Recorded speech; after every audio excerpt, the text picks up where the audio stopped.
And welcome back to Biblical Theology, Exegesis, and Hermeneutics, where meaning is always context-driven. I'm your host, John Strazisich. So as you know, I am Trucker John, basically your road scholar, so to speak, coming to you today from South Dallas. So we'll be continuing on in our study here in the book of Isaiah, and we'll be looking at verses 4 to 9. Okay, so it is very important for us to, when we look at the text we're studying, that, you know, this whole section here I have entitled A Covenant Lawsuit, Come Let Us Reason Together. Famous words taken from verse 18 following. What we have done, as we mentioned last time, that the whole chapter is, except for the superscription 1:1, is to be taken as a unit, because specifically once you come to chapter 2, verse 1, you have Isaiah's second superscription there. So then whatever is between 1, 2, from 1:2 to the end of the chapter, will make a unit, and it does follow into in a macro structural way when you come to outline the text. Verses 2 to 20 form part A, and then verses 21 to 31 would form the second unit, and nobody is in disagreement with that assessment. So last week we dealt with some simple issues of an introduction to the book of Isaiah, and we looked at the call of witnesses and the initial indictment in verses 2 to 3. So today we'll be looking at the second unit of point A here, the speech of the accuser concerning the Isaiah's indictment against the nation, and we'll be looking at this verses 4 to 9, and I've entitled that An Oracle of Reproach and Admonition, and that's what we'll be looking at today. Okay, so coming here then once again to the Aleppo Codex, we'll pick up in verse 4, and this begins the woe unit, and we'll just be looking specifically at verse 4, and we'll be looking at the woe oracle that has 4 characterizations of the sinfulness of the people, and then it's followed by 3 accusations. So it begins here. Hoi goy chote am cheved avon zera mereim banim mashchitim atzuvu et Yehovah ni'atzu et kedosh Yisrael, and then on the next colophon it'll say natzoru achor. And so we'll give the translation of that. Okay, then for our translation, it begins here, woe, with the Hebrew choy. So it says, woe, O sinful nation, a people laden with iniquity, seed of evildoers, sons that are corrupt. And so this here represents, so what we have here is the Woe Oracle with 4 descriptions, and those descriptions are it is a sinful nation, it's a people laden with iniquity, it's a seed of evildoers, and it's corrupt sons which are corrupt. And then the accusations are Atzavu et Yehovah. They have forsaken Yehovah or Yahweh. That is the divine name here. They have spurned the Holy One of Israel, and then Yisrael Natzoru. Chor is on the next colophon. That's way up here, and that just simply says they spurned the Holy One of Israel, and they have become estranged backwards. They have become strangers to Yahweh. Okay, then coming into this slide, where this particular slide deals specifically with the Woe Oracle itself, and it isolates it from the rest of the Reproach and Admonition that is going to follow up here in verses 5 to 9. So it begins here with this Woe Oracle, and that separates it from the previous unit of verses 2 to 3, where we had the call to attention, basic accusation, and then there was the use of the allegorical use of comparing the sons of Israel with a donkey and an ox, and so we looked at that last time. So here, as we said before, the Hoi, the Woe Oracle, it takes up the elements of a lament, a cry over the dead. And so this is how Isaiah is coloring the nation, and he does so here in 4a with a quatrain. Okay, so first of all, a part of the woe cry is the description here of the sinful people with 4 characterizations. Woe, O sinful nation, a people laden with iniquity, a seed of evildoers and sons who act corruptly. And so these 2 disticks makes up this quatrain that perfectly describes the state of the nation, and basically over its soon coming death, its prophetic death, which did come about. We could say in we'll say in a century later,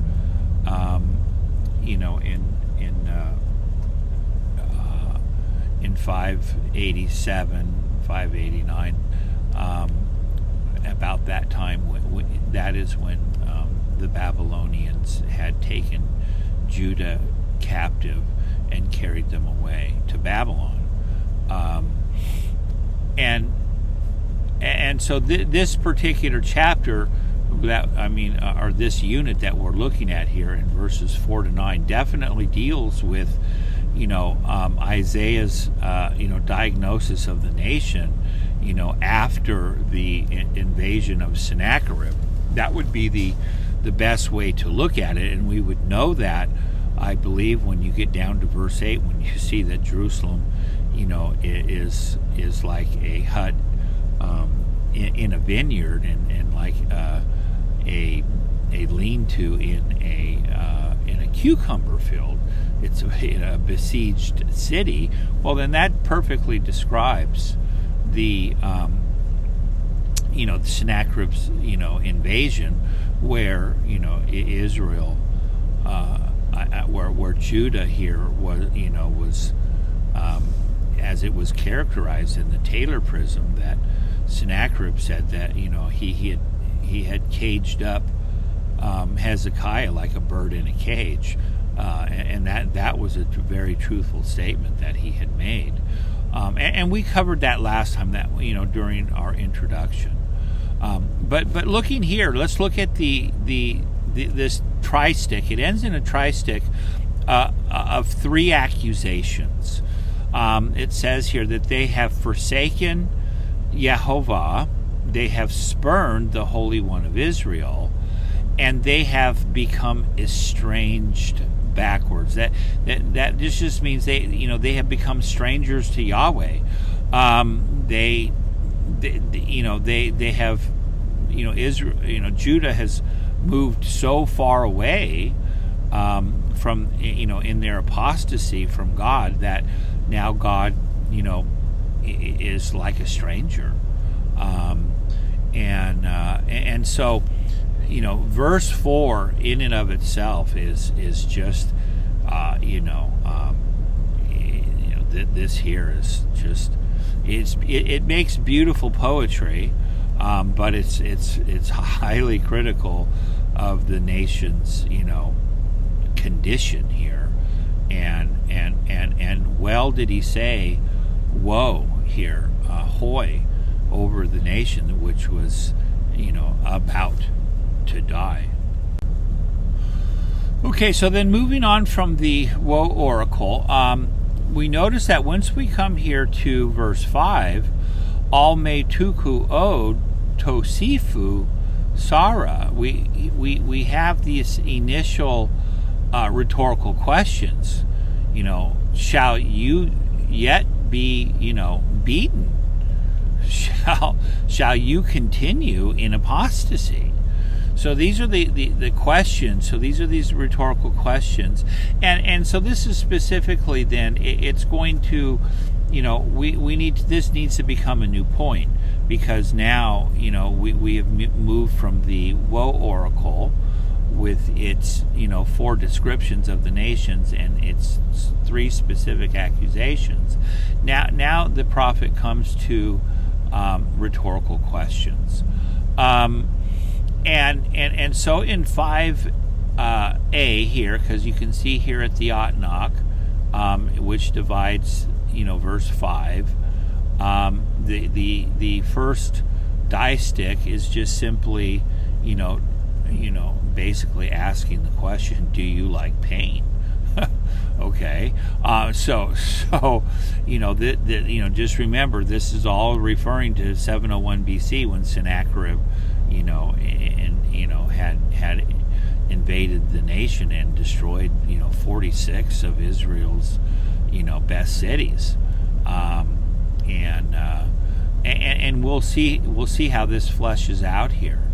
But once we come here to 5b here, where we have Kol Rosh Lo Holy, okay, the whole head is sick, the whole heart is faint. From the sole of the foot unto the head, there is no soundness in it. Ein bo metom here. So what we have here, now what we have is, this is really, it's a metaphorical bodily diagnosis. He's viewing the whole nation from the view of a bodily diagnosis. Okay, so the whole nation is looked upon as a body in which, the whole head is sick, the whole heart is faint. From the sole of the foot unto the head, there is no soundness in it. This is it's a diagnosis of the bodily state of the nation. So the nation is being treated here, in a metaphor of the body, as a doctor would give a diagnosis of the bodily condition of somebody who is about to die. Okay, and it goes along with the Woe Oracle, right? So talking about the whole head is sick and the heart is faint, and then he goes from the sole of the foot to the top of the head, and there's no soundness in it. So this is the state of the nation is described here as the state of somebody who has been defeated in war and is severely wounded, and is about to die. Okay, and so we can see this here. when we come here then to 6, we'll say a beta here, because we have a Zakev Katon here, and that is going to, divide the first part of the verse is going to be divided here by this Atnak here, under Tariya here, okay? So this represents everything before this here represents 6a, and then everything over here is going to be the latter half of 6. It's 6b, okay? So we have the diagnosis basically beaten from head to toe, and then there's further descriptions of the wounds, here in verse 6 here in this tristic, and it continues, here all the way into the end of 6a. Okay, but once we come here to 6b, now we move on to what we would call the lack of treatment. Okay, and so here, we can see here that these bruises and stripes and these fresh wounds. Well, what's going on here? Well, they are not being pressed, they are not being bandaged, and they are not being softened with oil. So they're not being treated. So there's a lack of treatment. So you got to understand something. So what does that translate in? He's using the nation's condition here. He's using he's looking at the nation from the metaphor of a bodily diagnosis, but the nation is not taking any steps to heal itself. That means that they're not repenting from their apostasy. Okay, and so this lack of treatment, this part here in 6b, talking about their wounds and their stripes and their raw beatings. Well, they have not. These have not been pressed, and they've not been bandaged, and they've not been softened with oil. So that just translates into, well, they are not taking correction. They are not correcting the problem and dealing with their spiritual condition. So that is how you are to translate, these metaphors. You have to then take this metaphor of the bodily condition, and then since it's being used as a metaphor, then how does that translate? Well, it means that they are, the doctor is, has ordered a prescription, but they're not taking it, and they're continuing in their stubbornness. So that's why he asked these rhetorical questions. Shall you continue in beatings and continue in your rebellion, right? And he gives it this metaphorical description, and then he lastly says that they haven't there is no treatment. They haven't taken the advice of just common sense advice of change your ways, right? So when we look at verse 7, we'll look at that on the next slide. Okay, then now coming to the second half of this unit, verses 7 to 9. This is definitely should be considered separately, because now we're talking about a description of the desolation of the land and its cities. Okay, so let's just look at, because verse 7 is going to divide, and verse 8 is going to divide, and so we have clear 3 units. We have 7, 8, and then lastly we have we have 9 down here in this quatrain. And so it begins up here. Your land is a desolation. Your cities are burned with fire. Your land before you, strangers devour it. And it is a desolation as the overthrow of strangers. The daughter of Zion is left as a hut in a vineyard, or as a lean-to in a cucumber field, as a besieged city. So verse 8 really focuses in on, on Jerusalem itself. And verse 8 is the key to discern its historical, the circumstances of Isaiah's prophetic word, which is 701 BC. I don't know what happened there. With the pen, it started going wild. But the circumstances of verse 8 is definitely Sennacherib in 701 BC. And because it leaves Jerusalem. Because remember, he took 46 cities. Sennacherib did. We know that from the Taylor Prism, and also from the Hebrew text, as we saw last time. And then the last unit here is, unless Yahweh of hosts had left for us a small remnant, we would be like Sodom, and we would be likened unto Gomorrah. So I titled this God's Gracious Intervention, and similes of cities in crisis. So just as the cities, the metaphors are the similes here of Sodom and Gomorrah, they're being likened unto the situation that Judah itself is left in. And there's just a few remnant left. Remember, he took 200,000 captive when Sennacherib came. Before, the angel went forth and killed 185,000, and somewhat settled the score here. But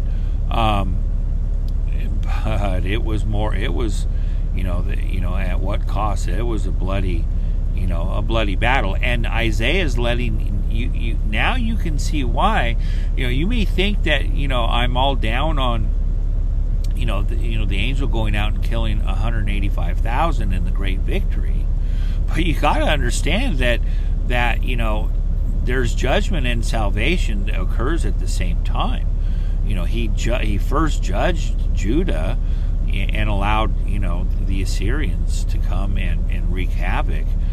Why? Because he gave this Woe Oracle here.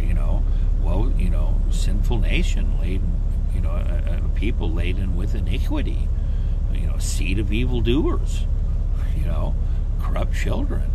And so in this section we're looking at the description of the land. It's a desolation. The cities are burned with fire.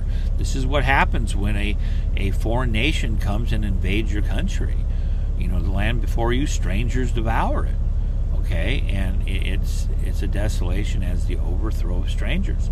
And then verse 8 is centered on the Bat Zion here, the daughter of Zion.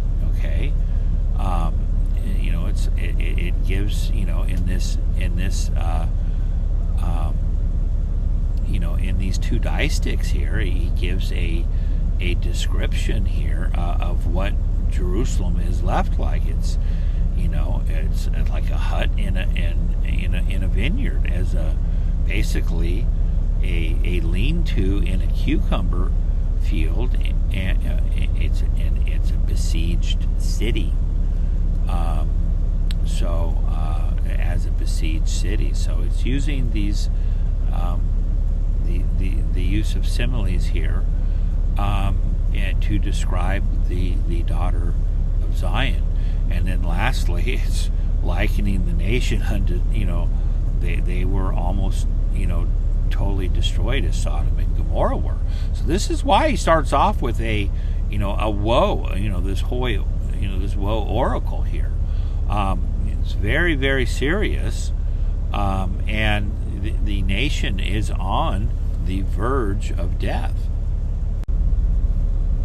Okay, this has been another session of Biblical Theology, Exegesis, and Hermeneutics, where meaning is always context-driven. Please like, share, and subscribe.